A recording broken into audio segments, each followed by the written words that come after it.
I don't know about your YouTube homepage at the moment, but for the past 4 or 5 months, I've been getting so many videos about luxury. So in today's video, I want to talk to you about luxury without a luxury price tag. And I was deeply inspired by Shannon Reynolds here on YouTube for this video because I've watched hers and I thought to myself, I need to record my list of luxury things for the grounded woman, luxury things without the price tag. So without further ado, let's go. Salut mes belles! If you're new here, my name is Lydia, and on my channel I usually talk about French fashion and beauty from the perspective of an industry insider, and I occasionally touch onto skincare, hair care, handbags, shoes, and obviously my other passion, jewelry.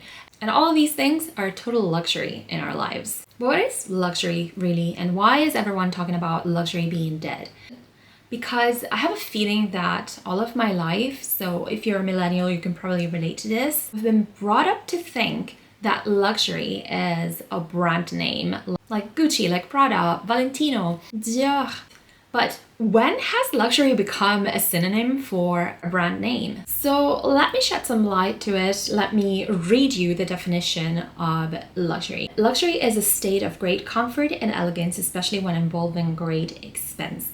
It derives straight from Latin luxuria, luxus, which literally means excess. And I think to myself that if that's the case, excess is pretty much everything that is not essential. So basically everything that's beautiful and we cannot find in nature or grow ourselves. That's already all a luxury, you know? And I was really intrigued by Shannon's approach of saying that this expense can also be an expense of time and effort to scout certain things or to do certain things. Which brought me back to an Italian word that we have that is synonym to luxury and is signorile.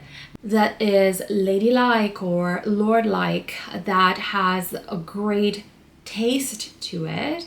And of course it has a connotation of wealth, but you don't actually need to fork out that money to look signorile. This is totally what happened to me when I was in uni. Everyone thought that I was the wealthiest, and since I was on a scholarship, it was public knowledge that actually I was the poorest of everyone who was living in the dormitories and getting the scholarship.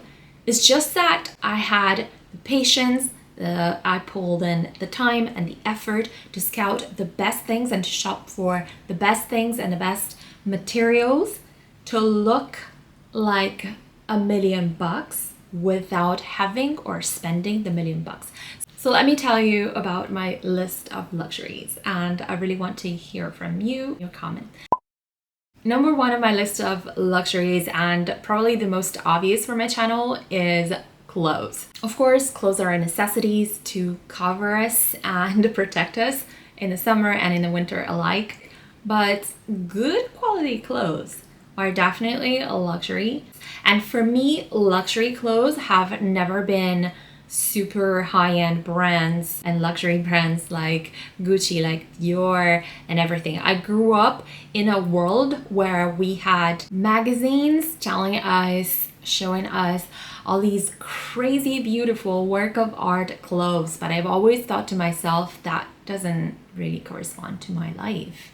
Like, where would I go with something like this? And besides that, I can't afford it, you know? So for me, it's already a luxury to be able to shop from brands that are slow fashion, that use good materials and that have very good designs, that yes, might have the premium price, but you're actually getting value with the price. And I feel that many times with designers, you're not getting the quality in the materials per se, you're just getting the design, you're paying for the brand, you're paying for the status, and I could care less about the status. Also for me, it's very important to have a French twist, so a French type of aesthetic, and also durable materials. And these brands for me are obviously Cézanne, although I've been a little bit bored with all of their collections lately. Rouge. Paris is a brand that I've been loving a lot recently in the past year, and more recently Petite Studio as well. Now this isn't a collaboration with Petite Studio. I had a collaboration with Petite Studio a while ago, and you can check the video review right here. But I've been informed that they're having an end of summer sale. Take advantage of their sale. It's up to 40% off. And they have amazing designs, good material, very slow fashion, and definitely something that you don't see everybody wearing. In a clear French twist, which I love. Colors here and there, it's everything I want.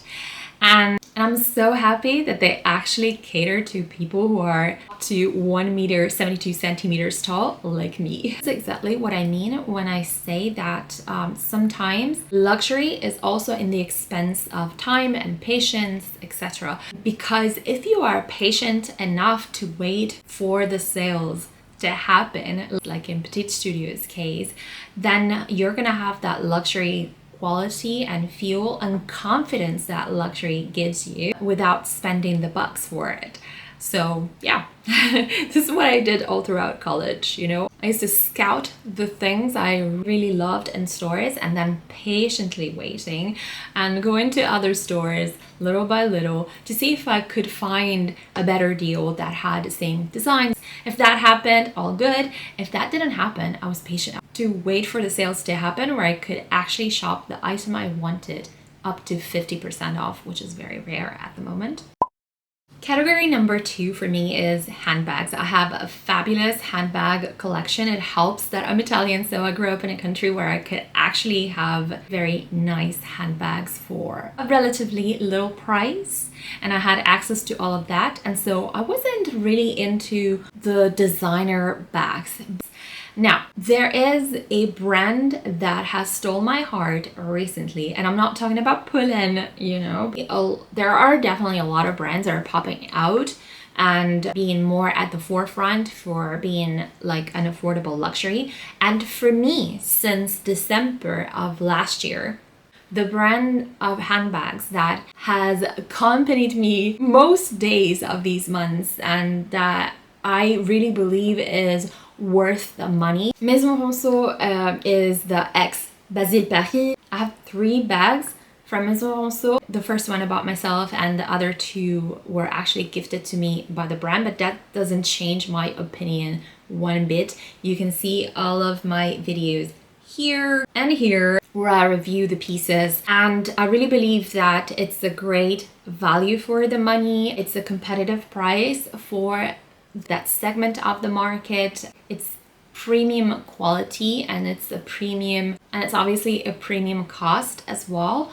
I have a discount for you, and if you shop through my link, which I will include in the description box down below, at checkout you will see 5% off. So yeah, that's already a reduction on the price tag that you can have without needing to insert any codes. It's already embedded there, but you have to wait until you go to checkout to see it applied. Category number 3 on my list is good skincare, hair care, and devices. Take it from someone who's been working in the industry for so many years now. Good skincare is worth the bucks. Drugstore skincare can be surprising, but it's not for everyone. And especially if you have sensitive skin, good skincare is an investment on yourself, and it becomes more a necessity than a luxury. My favorite venues to shop for good skincare are definitely pharmacies. In the French pharmacy and in the Italian pharmacy, we have amazing products.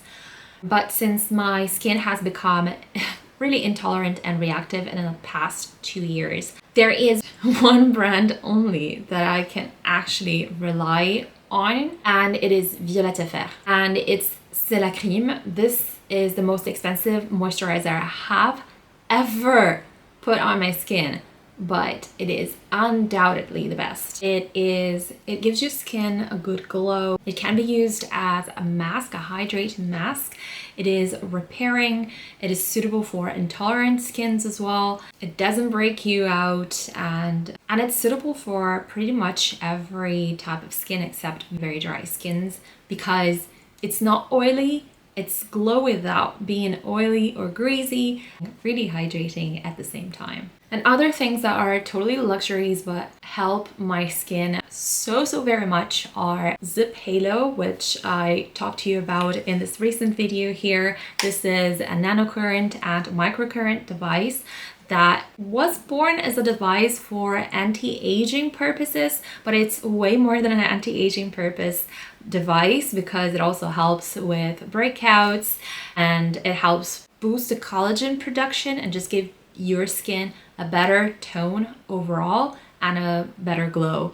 And if you're intolerant to most products like I am at the moment and reactive to most products like I am at the moment, and you can't really wear any active, this is a great solution for you that allows you to have a salon grade treatment without the price of it. Because yes, it's a very pricey machine, but you can get so many use with it. So it basically has the cost of 3 professional facials and it will always stay with you. And same thing with my current body lead mask. This is another treatment that I love so much and that has changed my skin so much.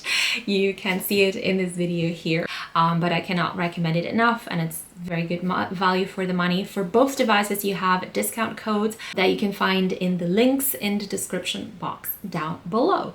And also, talking about skincare, the last thing I want to point out is the sunscreen range from Lancaster. I regularly use their SPF oil, which allows me to build a tan, a good, very good tan, but being protected by SPF 50. And they also have a range for after sun care, which is really chef's kiss because it prolongs your tan by a month, which is a lot, I have to say. So I highly recommend it as a luxury. The fourth category for me is definitely jewelry, and there are some brands that I recommend you as very luxurious jewelry. This is Linear. You do have a discount code in the description box. Soulier, which I recently discovered, and they have extremely cute pieces and thoughtful pieces with a French flair. I have Maitri, I have Mag Jewels as well, if you want more creator and small artisan focus. And then I have my own jewelry, which I've been making. And for me, this is a luxury because not only in the materials that I source, but also in the time that I spend learning the techniques and trying to perfect them, but also in the fact that these are thoughtful pieces and unique pieces. They're made for me, by me at the moment. Although many people ask me to sell them. Let me know in the comments down below if you want me to sell them, actually, if you'd be interested in buying it. Jewelry can really spice up your outfit, especially if you have a more minimalistic style. They can give so much light, and gemstones especially, you know, they allow you to play on with colors. They're such a fun and natural way to have colors, and colors is so important, you guys. The psychology of colors and what it does to your mood and to your confidence, to be surrounded by colors and to wear colors. Which brings me to the fifth category, which is for me makeup. Sorry, my lights battery have died. But anyway, makeup for me is the biggest luxury, and luxury makeup is definitely where I want to spend my money on. I used to have an extensive makeup collection. Now, granted, I also worked in the industry, so obviously I had a better and less expensive or even inexpensive access to it. But in the last year, really decluttered my collection so much that now I have one only drawer of makeup, and this is the makeup that I can use even through all of my reactiveness that I have at the moment. And the brands are Violette Effer, Lisa Eldridge, Hourglass, some Guerlain, but not all. And I kept other things as well that I don't react to, but these are the main ones where I want to spend my money on. And it's such a joy now to buy makeup 2 or 3 times in the year even, and being so happy with it and using it day by day. You have to find the brands that are best for your skin and that makes your skin feels lighter, plumper, the ones that really blend into your skin so well. And for me, there is nothing quite like it but luxury makeup. Not because I'm not saying that luxury makeup as a whole is always better than drugstore makeup. I think in the drugstore. There are so many gems and there are so many bad products in luxury makeup as well. But the chance is higher because when you go to a supplier, provided that you work with suppliers and you don't have in-house labs, yeah, if you work with suppliers, because of your price point, you can actually afford to have the best of the best in the formulation, in the pigments, and really work in a different way because the margins are higher, obviously. And I do think that luxury makeup is one thing that I won't really abandon. Something else that is a luxury, but for me it's totally worth the money and totally worth the price tag, and on a long run actually helps you out a lot. It's a Dyson Airwrap. I've bought mine 5 years ago now at Black Friday. So I really waited so long to get it, but it has been the best investment of my life. It's just so much more effortless to do my hair with it. My hair has never looked better. It lasts for a very long time, so I wash it a lot less than I used to before, and so I'm really happy with it. A luxury that I haven't been able to afford yet, but I definitely will in the future, is an Invisalign. I just want to get my teeth back straight, and I don't want to wear the same braces that I used to wear when I was a teenager. They have done so much damage to my teeth. It's incredible. So many expenses to fix that than actually getting Invisalign. Granted, the technology didn't exist back then, but either way, yeah, I just want to get my teeth straight. All right, let's talk about number 8 and 9. Number 8 for me are massages are so important for you. Like that moment where your muscles just relax and you release all the tension, and you mentally relax as well, and you have the heat, the warmth of fingers, expert fingers on your body. That's really priceless in my opinion. Best massages I've ever had are the Lomi massages, but in general now I'm trying to have a 30 minutes massage every month at a local Thai massage place. It's not as expensive as you may think, and it has so many good and positive outcomes, because stress is just the most horrible thing you can do to your life. You know, if your work environment is highly stressful, if you had traumas, so you had stress from a lot of years before, if you don't sleep well, if you exercise regularly, these are all good reasons to get massages on a regular basis. And think of this luxury as an investment for your health and for the future, mentally and physically. Let's say on the same topic, I would put local gyms as my luxury. And I've tried big chains and I've only kept them for a year, and then I would not go anymore. And so recently I decided that I needed to invest in a new luxury, which is a local gym for the activities that I can do with my feet. And I have to say this is totally worth it, because where everyone comes and goes, and you're no one in that gym, and you meet no one, and everyone is a no one, and no one is supporting you in that gym unless you pay a lot of money on top to have a personal trainer. No, these local and small gyms are fantastic. My gym can have only 10 to 12 people for each course. The trainer is going to see you, is going to see exactly what you do, where your weaknesses and strengths are, is going to support you a lot more. And you have access to a network of people who do the courses with you. I'm not saying that I made friends with them, but at least we exchange some words here and there, which is a lot for Germany, I have to say. It's not a country like Italy where I used to join a gym and then after 2 weeks the trainers were already organizing a pizza gather up so that everyone could meet the new joiners. It's different here, and I think that on the long run these local gyms will allow me to have the good social sides of sports that are not just in your physical activity but also in sharing this activity with someone else, you know. So I totally see this as a luxury that has a good price tag. Now, another luxury that has totally changed my life, a dishwasher. Get it. Travels are the luxury that you really want to have in your life, They open up your mind a lot. They do something to your soul, you know, that I can't even put down in words. You see so much beauty. You have so many good experiences. And I think the biggest luxury that we can have in our lives is having experiences, not just the material things, but the experience that we can share and always remember and live inside of us. And for me, this is traveling, definitely, especially in beach locations. I'm a beach girl. I was born on the beach, and I will spend my life traveling to the beach if I don't manage to move back. Let me know in the comments down below what your luxury list is. I really look forward to reading that, and I'll see you in the next one. Bye bye. Watch these next.